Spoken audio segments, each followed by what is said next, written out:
how to do rolling like a ball. This is a really lovely exercise to do once you get it right, but I do understand it can feel a little bit nervous if you're not used to committing yourself to rolling backwards. My name's Karen. I've been teaching Pilates for over 15 years and I'm really looking forward to just guiding you through this exercise. I'm going to layer it up so you've always got something that you can do, and also to help you really understand what this move's about and why we're doing it in the way that we're doing it. So rolling like a ball is two things. It's that core control, so being able to sustain and hold that position throughout the roll. The other thing that it's about is a nice back massage. So what we try and do is feel that you breathe in as you roll backwards onto your back. And if you imagine on your in-breath, those ribs are going to come out. And you can really feel that lovely massage through your spine. So it should feel nice. And sometimes I say to people, you really want to feel like you're a kind of 3-year-old doing this exercise.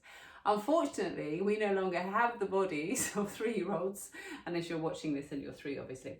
So we want to just try and get some of that movement back into our bodies. One thing I do need to say about this exercise is that sometimes it's not recommended over the age of 60. If you know that you've got a risk of osteoporosis or you have osteopenia, one of the things that can cause is some thinning of the bone. So I'm going to show you some options to do if perhaps you're in that category or you don't feel comfortable rolling all the way back. That said, let's get started. So we're going to come into the middle of your mats. And I do always say in this one, make sure you've not got things around you to bump into, particularly your lovely little head.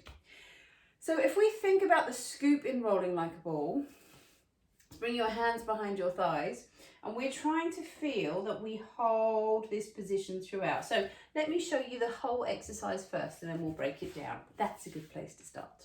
So your feet are here. We're going to try and feel your eyes stay down. Squeeze your thighs in towards you, and we breathe in as you roll backwards and breathe out as you come on up. And then you put the brakes on at the end so you don't ping yourself all the way down. So we breathe in as we come back and we breathe out as we come up. So let's start with that scoop in that position. Now we set this up when we did the roll up. We want to feel that rather than having that flat back, we've got that curve through the back. And if you know that back feels really stiff, as soon as you do rolling like a ball, this happens. You kind of get stuck. If that's you, spend a little time working on this curve in the lower back. So for you, that might mean allowing the front of those hips to lift up to the ceiling a little bit more, using a prop to lean back onto, to really feel you can open those hips up and get the scoop. And then once you've found that scoop, really try and draw those tummy muscles in, because remember, we're going to move. So you want to just hold that position of your back with those tummy muscles, all right? So we're breathing and we're holding. So let's try and find that scoop here, assuming now you've got a bit of movement in that lower back. So you come off those sitting bones. And then we're going to let one leg lift up. And I want you to feel that you can scoop that tummy in. And then we're going to let that foot come down, bring the other leg up. And then again from here, we're going to scoop the tummy in. I always say to my class participants, imagine you are a diver or a gymnast tumbling, and if you see them tumbling, they're really, really tight in, so those knees are in. Again, if you've got a tummy or boobs, you might have to have those thighs in a slightly different position. You might have to have those a little wider, so you can kind of squeeze them in. I'm not in that position with my boobs, so I'm going to just have those feet here. But I want you to just let one leg come in now, and the other leg comes in now. Just try and relax those shoulders and send your gaze not just down to your heels, but down to the insides of your thighs, shall we say politely. And as you roll backwards, we're going to try and make sure that we don't flip that head up. So now just have a little practice, allowing that pelvis to come under and lifting up. Allowing that pelvis to come under, whoop, and lifting up. And don't be afraid to do that until you do fall over. So we're trying to get that little bit of movement through the pelvis. So what I'm doing here is just tucking the pelvis under and lifting up and tucking under and lifting up, but from a balanced position. Then let's take this down to the floor. Oh, so I said I was breaking it down, didn't I? Right, let's shuffle a bit further this way so you can see me.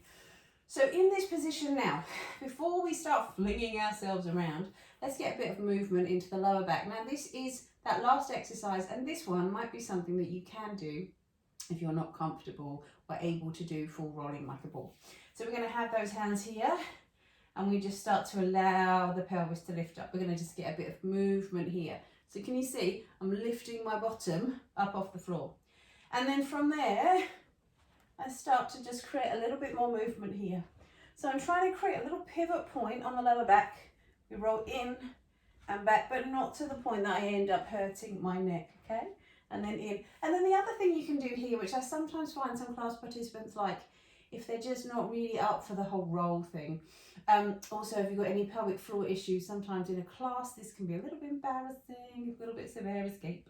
So you might want to just come on up and gently roll from side to side there. And that's going to give you a really nice little massage through the back without committing to the full roll. But let's move on now, the next stage. So we're confident that we can get the position.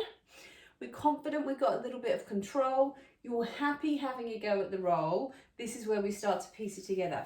So I'm going to bring my hands behind my thighs, a bit close to that sofa there, Karen. Lift on up and let your legs come on up. Here's our position. We're on the back of the pelvis. I'm going to look down to the insides of my thighs. I'm not going to let my legs ping out. I want to keep squeezing the hands with the backs of my thighs. And then from here, I'm going to breathe in, roll backwards, and breathe out, coming up. A couple of things I'm trying to feel here. It's almost like I can do this one vertebra at a time. My neck has a tendency to want to stiffen up, so I'm going to just try and keep that length between my ears and my shoulders. And I do want to go back onto my shoulder blades, and my head will touch the floor, but I'm not putting pressure on my head. You can probably see my thighs are lifting a little there because I'm trying to really slow it down. But we just want to pause with those legs here and back, and don't be afraid to just take some time there. Breathe in, breathe out. And what you're trying to feel is that when you do this, you get that lovely roll, that lovely rounded shape through the back. Take your time, in breath as you come back, breathe out as you come back down. And we want to try and avoid that head flipping up. And if that back persistently becomes a little round, maybe try squeezing these legs a little closer in towards you. Now I'm going to show you a couple of little progressions here that I like to use in my class. One is, if you're finding those feet are flipping up, squeeze a ball here, and we try and roll without losing that ball. All right, that's if you're sort of doing this. And then in and up.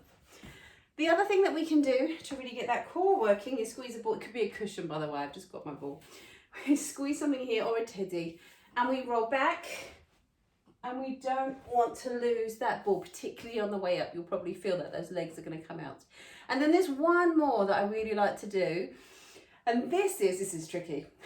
Bring your fingertips to your temples and those elbows to the outside of the knees. So you're trying to imagine this is all glued together. We find that hover here, and even that, can you feel that work in your tummy? And then we roll backwards, breathe in and breathe out as we come on up. And we're trying to keep that connection of their elbows to the thighs. So they're not going to stay glued. Imagine you've got little elastic bands between the elbows and the knees, and they're going to keep connected. So just a few more times here. Relax those shoulders. Breathe in and out. Breathe in and out. And then that exercise transitions beautifully into the next one that I'm going to show you, which is your single leg stretch. So thank you for joining me for that. Rolling like a ball quite often brings a few questions up, so do feel free to ask. Leave a comment below.